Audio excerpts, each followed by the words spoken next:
Hey, thanks for checking out my channel. And if you're a subscriber and you've returned and you're enjoying my She-Hulk reviews, and I love you. And if you're new, think about subscribing so I can love you too. I'm John Stark from movieguy.com, and you have come to my She-Hulk Season 1, Episode 5 recap review, whatever you want to call it. I'm a blind film critic. Still have no idea what She-Hulk looks like.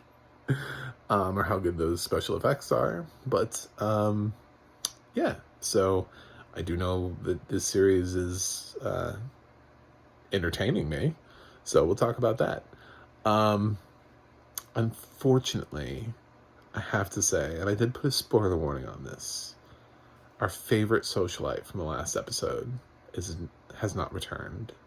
It looks like they didn't make her a series regular, which is really disappointing. I know I made a big deal about Madison and in my last review as being like the best thing to hit the MCU ever, since Korg at least. But and I thought that was gonna be like a controversial standpoint, and then like a couple days after I posted, I saw on tvline.com that they posted their they do a performer of the week where their TV critics look at all the performances from the last week, and they gave Poppy, I forget her last name. Anyway, they gave her the performer of the week. They loved her character too, and I was like, I'm validated. I am so validated. Such a terrific performance. Such a one of those unsung comedic performances. Anyway, I would love to see Madison again. Anytime, anywhere, any TV series, any movie. Anywhere you want to put Madison in the MCU. Her own series, I would watch. I would watch her own series. I don't know what it would be about, but I'm sure it would be very entertaining. Anyway, she's not in this episode, which made me sad. But Titania is. And Titania is like a less fun version of Madison. She's still kind of like an airhead. But she's supposed to be some, I guess, devious villain to She-Hulk. I think she's trying to screw with She-Hulk. I guess Titania is the name of the villain that She-Hulk fought in episode 1, which didn't immediately have a name in the audio description. So we found out later it was Titania. And yeah, so that's Titania. And she's created a line of, I don't know, products all that are all called She-Hulk, and she's trying to sue She-Hulk for her name. But then they go through this whole thing of proving that She-Hulk that's her name, and it's kind of embarrassing because they have to use her dating profile. In case you're wondering why they bothered to have She-Hulk go through a dating life, it was really to set it up so that she could say that as on her dating profile, she was claiming to be She-Hulk. She was dating as She-Hulk.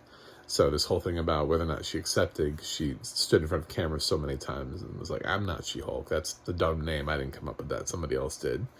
And then it was really the dating profile and all these guys that went out with her that all said, yeah, I went out to date with She-Hulk. I wouldn't have dated her if she was, Jennifer Walters. It's just a string of those guys. That was fun.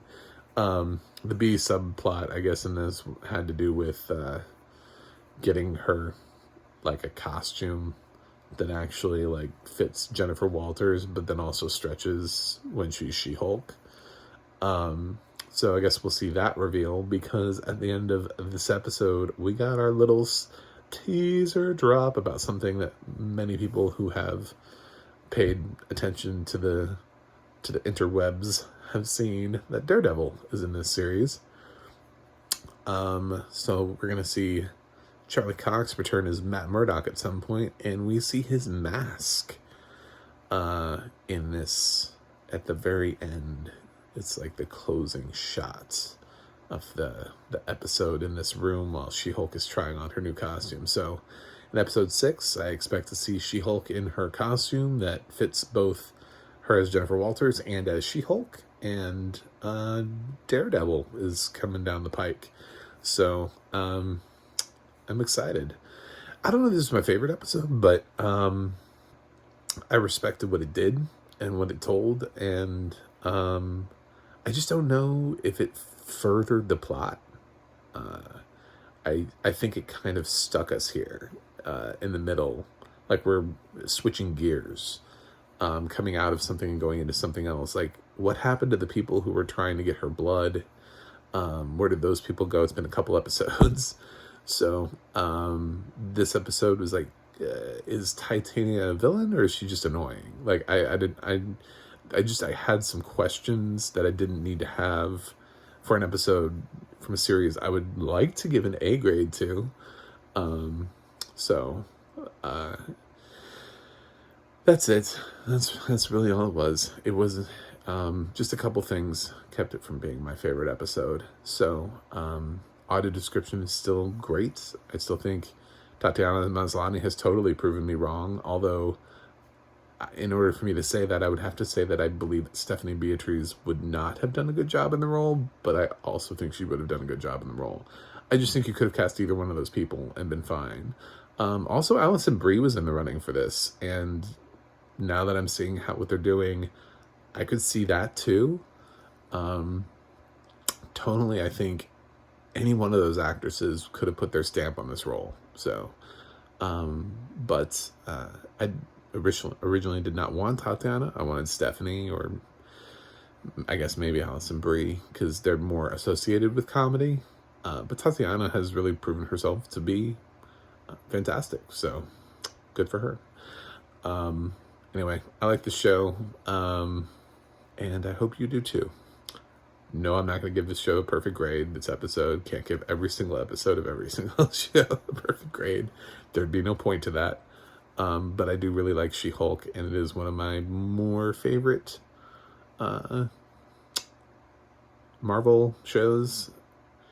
The Marvel television universe shows. Anyway, so I'm going to give She-Hulk Season 1, Episode 5 an A-.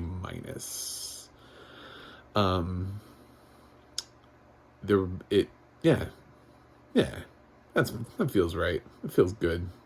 Anyway, I'm really looking forward to next week and the possibility of Daredevil. And also the possibility of maybe character development for Titania. Maybe we'll see more of her. Maybe we won't. Maybe she'll just be lost forever. I don't know. But Daredevil is certainly coming at some point, and that makes me happy. So, because it means the possibility of Jessica Jones, Luke Cage, and the others, and that makes me happy. I'd love to see Kristen Ritter come back. She was the perfect Jessica Jones. Anyway, let me know what you think in the comments. As always, you can check out my website, macthemovieguy.com. Of course, you can subscribe to this channel. I don't know, there are like rumors that say you can't subscribe to this channel. Those people are weird. Don't listen to them. Go ahead and do it. You can go to the audio description project at and check out and see, what has audio description where you can watch it, and also theadna.org will let you know who's narrating what. It's like IMDb for the people who do audio description. So check those things out. Let me know what you think.